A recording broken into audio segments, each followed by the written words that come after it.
Carbon और उसके यौगिकों में सहसंयोजी बंध किस प्रकार से बनता है उसके संबंध में यहाँ पर देखा जाएगा। इसके पहले हम लोगों ने देख लिया है कि कार्बन न तो इलेक्ट्रॉनों का त्याग करके और न तो इलेक्ट्रॉनों को ग्रहण करके अपने अष्टक को पूरा कर पा रहा है और अस्थायित्व को भी प्राप्त नहीं कर पा रहा है। तो इलेक्ट्रॉन को खोने अथवा इलेक्ट्रॉन को प्राप्त करने जैसी कोई प्रक्रिया कार्बन तत्व के लिए नहीं है। तब क्या होगा, यह केवल एक प्रक्रिया बचती है कि यह इलेक्ट्रॉनों की साझेदारी करे। तो सहसंयोजी बंध क्या होता है? ऐसा रासायनिक बंध जिसमें दो परमाणु के संयोजी इलेक्ट्रॉन किसे कहते हैं? संयोजी इलेक्ट्रॉन आउटर मोस्ट सेल के या बाह्यतम कक्षा के इलेक्ट्रॉन को हम संयोजी इलेक्ट्रॉन कहते हैं। यह आपस में साझेदारी करके अपने अष्टक को प्राप्त करते हैं और साथ ही साथ अस्थायित्व को भी प्राप्त करते हैं। तो ऑक्टेट भी पूरा होगा, साथ ही साथ स्टेबिलिटी भी आएगी। तो इलेक्ट्रॉनों के साझेदारी द्वारा बने ऐसे यौगिकों को सहसंयोजी यौगिक कहते हैं। प्रत्येक परमाणु द्वारा जितने इलेक्ट्रॉन साझा किए जाते हैं उसे हम कोवैलेंसी या सहसंयोजकता कहते हैं। अब सहसंयोजकता कितनी प्रकार की होती है या कोवैलेंट बॉन्डिंग कितनी प्रकार की होती है? सिंगल कोवैलेंट बॉन्ड होता है, डबल बॉन्ड होता है या ट्रिपल बॉन्ड होता है। तो यदि एक जोड़ी इलेक्ट्रॉन आपस में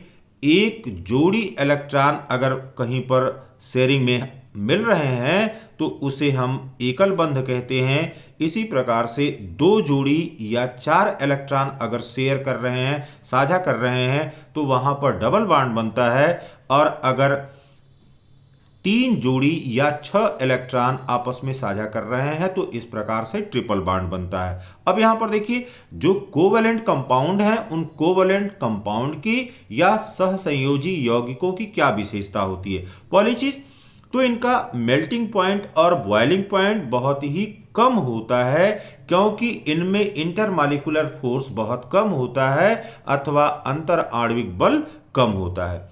फिर दूसरी बात यहां पर कि ये विद्युत के कुचालक होते हैं। विद्युत के कुचालक क्यों होते हैं?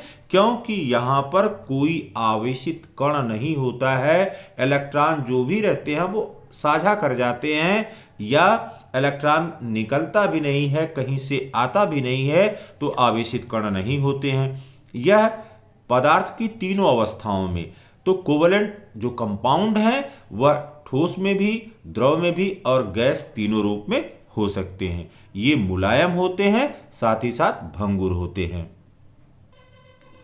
अब यहां पर इलेक्ट्रॉनों के साझा द्वारा या शेयरिंग के द्वारा अणुओं का निर्माण किस प्रकार से होता है उसको सबसे पहले समझेंगे। और सबसे सिंपलेस्ट या सबसे साधारण यहां पर हम तत्व ले रहे हैं हाइड्रोजन। यहां पर हमने हाइड्रोजन लिया हुआ है और इसका एटॉमिक नंबर या परमाणु क्रमांक 1 होता है। इसका मतलब है कि इसका जो इलेक्ट्रॉन है वह इलेक्ट्रॉन के सेल में होता है। एक ही इलेक्ट्रॉन है वह के सेल में है। हाइड्रोजन के दो परमाणु आपस में साझा करते हैं तो साझा करके यह एक हाइड्रोजन अणु का निर्माण करते हैं। अब यहां पर देखिए, इसके पास बाह्यतम कोश में एक इलेक्ट्रॉन है। इसको हम इलेक्ट्रॉन बिंदु संरचना कहते हैं और इलेक्ट्रॉन बिंदु संरचना में केवल बाह्यतम कोश का या संयोजी इलेक्ट्रॉन को ही प्रदर्शित किया जाता है। तो इसके बाह्यतम कोश में एक इलेक्ट्रॉन है, इसे यहां पर और यहां पर हमने प्रदर्शित किया हुआ है। अब ये देखिए, जब दो हाइड्रोजन के परमाणु आपस में जुड़ रहे हैं, साझेदारी कर रहे हैं, तो इसके पास भी एक इलेक्ट्रॉन की कमी है, इसके पास भी एक इलेक्ट्रॉन की कमी है। और अक्रिय गैस या उत्कृष्ट गैस जो इसके सबसे नजदीक है वह हीलियम होगा। और हीलियम का क्या होता है? यह होता है 2He4।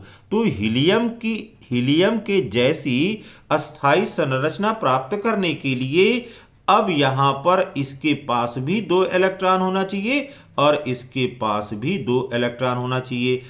तो कोई इसमें से अपना इलेक्ट्रॉन नहीं त्याग सकता है। तो दोनों क्या करेंगे? यह दोनों हाइड्रोजन परमाणु इन दोनों इलेक्ट्रॉनों की साझेदारी करेंगे। इलेक्ट्रॉनों की साझेदारी के द्वारा यह दोनों हाइड्रोजन अपने सबसे नजदीकी अक्रिय गैस हीलियम की अस्थायी संरचना को प्राप्त कर लेते हैं, और अस्थायी संरचना जब प्राप्त कर लेते हैं तो यह हाइड्रोजन अणु बनाते हैं। अब इस हाइड्रोजन और इस हाइड्रोजन के बीच में एक क्षैतिज रेखा लगा देते हैं और यह H2 मॉलिक्यूल हो गया या हाइड्रोजन मॉलिक्यूल हो गया। अब यहां पर क्लोरीन अणु का निर्माण किस प्रकार से होता है उसके संबंध में यहां पर समझते हैं। तो आप जानते हैं कि क्लोरीन का परमाणु क्रमांक कितना है। क्लोरीन का परमाणु क्रमांक 17 है, और 17 का जब इलेक्ट्रॉनिक विन्यास करते हैं तो 2, 8 और 7 हो गया। के सेल में 2 इलेक्ट्रॉन, यल सेल में 8 इलेक्ट्रॉन और यम सेल में 7 इलेक्ट्रॉन है। तो बाह्यतम कोश का जो इलेक्ट्रॉन है उसे ही हम इलेक्ट्रॉन बिंदु संरचना में प्रदर्शित करते हैं। यहां पर क्लोरीन के 2 परमाणु मिल करके क्लोरीन के एक अणु का निर्माण करते हैं। तो ये देखिए यहां पर 7 इलेक्ट्रॉन क्लोरीन के जो इसके बाह्यतम कोश के इलेक्ट्रॉन हैं, और यहां पर भी जो बाह्यतम कोश के इलेक्ट्रॉन हैं उन्हें प्रदर्शित किया गया है। इसके पास भी एक इलेक्ट्रॉन की कमी है और इसके पास भी इलेक्ट्रॉन की एक ही इलेक्ट्रॉन की कमी है। तो ये दोनों अब क्या करेंगे, यह दोनों आपस में साझेदारी करके और इसके सबसे नजदीकी जो अक्रिय गैस है वह क्या है, वह आर्गन है। तो अपने सबसे नजदीकी आर्गन की संरचना प्राप्त करने के लिए यहां पर भी 8 इलेक्ट्रॉन और इसके पास भी 8 इलेक्ट्रॉन होना चाहिए। तो यह दोनों एक एक इलेक्ट्रॉन की साझेदारी करते हैं, और साझेदारी करने पर यहां पर अब Cl.Cl या क्लोरीन अणु का निर्माण कर लेते हैं जब दोनों एक एक इलेक्ट्रॉन की साझेदारी करते हैं। या अब यहां पर देखिए मीथेन के निर्माण की प्रक्रिया को हम समझते हैं कि मीथेन का निर्माण किस प्रकार से होता है। क्योंकि यह सबसे साधारण कार्बनिक यौगिक है और यहां पर यह रासायनिक सूत्र इसका CH4 है।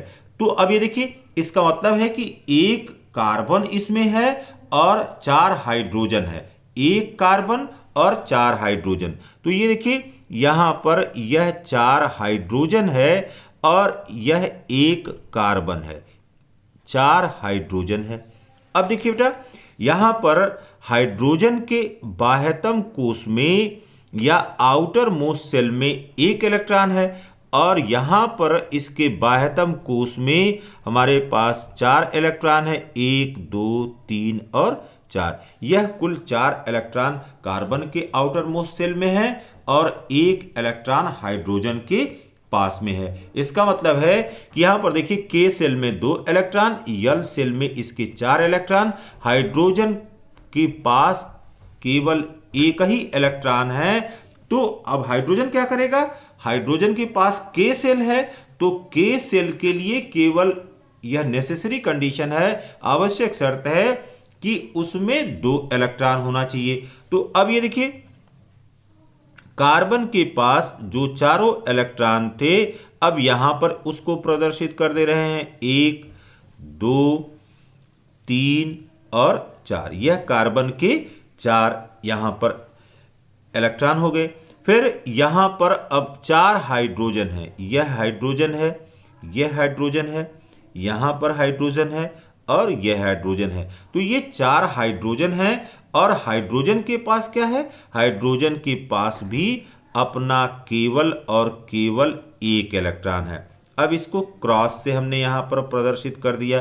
देखिए बेटा जैसे ही यह प्रक्रिया किया कि हाइड्रोजन अपने एक इलेक्ट्रॉन की साझेदारी और कार्बन अपने 4 जो इलेक्ट्रॉन थे इन चारों हाइड्रोजन परमाणुओं से साझेदारी कर लिया।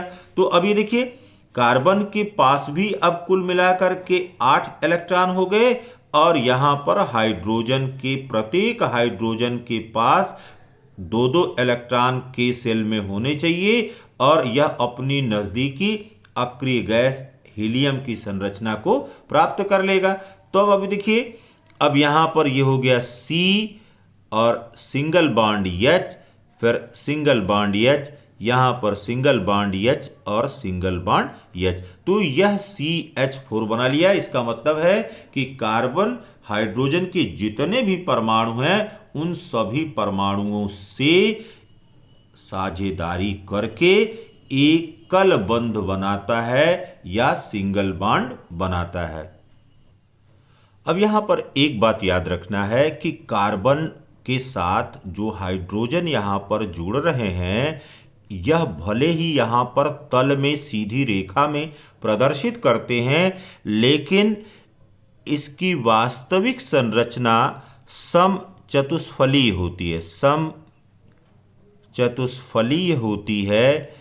और यह कार्बन समचतुष्फल के केंद्र में स्थित होता है और जितने भी हाइड्रोजन परमाणु हैं वह उस समचतुष्फल के कॉर्नर पर या कोने पर स्थित होते हैं।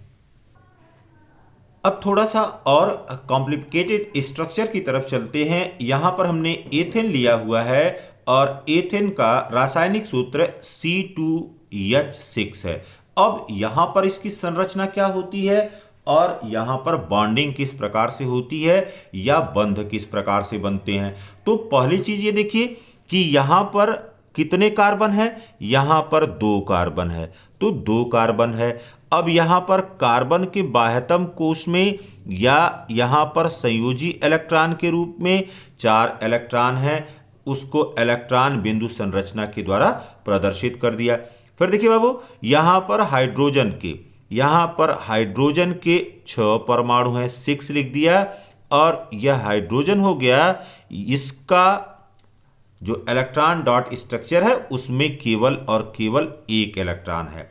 तो जब यह आपस में संयोग करते हैं, शेयरिंग करते हैं, तो किस प्रकार से शेयरिंग होती है। यहां पर देखिए, यह कार्बन और यह कार्बन हो गया। फिर अन्य जगह पर हाइड्रोजन है, इसके संबंध में अभी चर्चा कर रहे हैं। यह सभी हाइड्रोजन हैं जो यहां पर स्मॉल सर्किल के रूप में या छोटे गोले के रूप में प्रदर्शित किए गए हैं।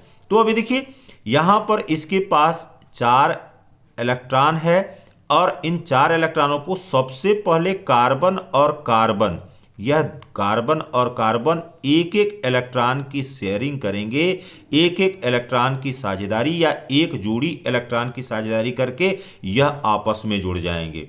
अब 3 यहां पर बच गया, देखिए कार्बन के पास 3 बच गया, तो 1 यहां पर आ गया, 1 यहां पर आ गया और 1 यहां पर आ गया। इसी प्रकार से दूसरे कार्बन के लिए भी है कि 3 इलेक्ट्रॉन यहां पर अब हो गए। फिर देखिए, अब इसके बाद क्या है, हाइड्रोजन के पास, प्रत्येक हाइड्रोजन के पास एक ही इलेक्ट्रॉन है, तो इसको हमने इस क्रॉस से प्रदर्शित कर दिया भिन्नता को प्रदर्शित करने के लिए।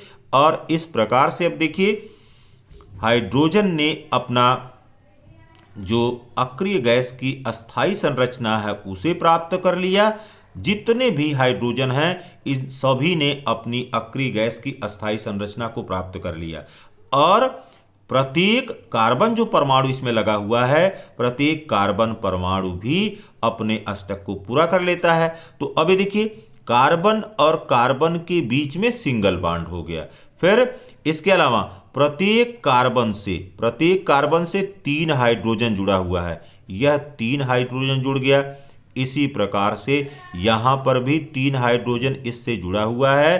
तो इस प्रकार से यह संरचना हमको एथेन की प्राप्त हो गई और देख लिया हमने कि किस प्रकार से साझेदारी करते हुए कार्बन अपने यौगिक बनाता है और सामान्य रूप में अणुओं का निर्माण किस प्रकार से होता है।